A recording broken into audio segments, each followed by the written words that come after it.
pantai makin hilang. Tapi ini bukan kes laut nak dapatkan balik semula tanah. Jadi kita cuba dapatkan Linda untuk minta dia buat penjelasan. Jom Tojah.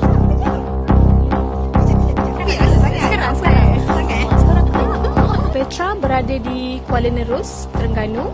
Tempat di mana hakisan pantai bukan lagi mitos, tapi realiti yang telah telan rumah, jalan dan masa depan. Ombak kuat, angin kencang, perubahan iklim, semuanya jadi dalang utama. Tapi apa Petra buat? Biarkan je ke? Oh tidak kawan. Petra tengah buat kerja mereka. Bukan setakat tanam pokok kelapa di tepi pantai. Projek pengawalan hakisan pantai Kuala Nerus bernilai RM90 juta sedang dijalankan sekarang. Bermula Julai 2023 dah capai 24.5% siap dan target siap sepenuhnya Januari 2027. Bukan main-main. 16 breakwater akan dibina dan 2 km pantai akan dinaik taraf semula dengan penambakan.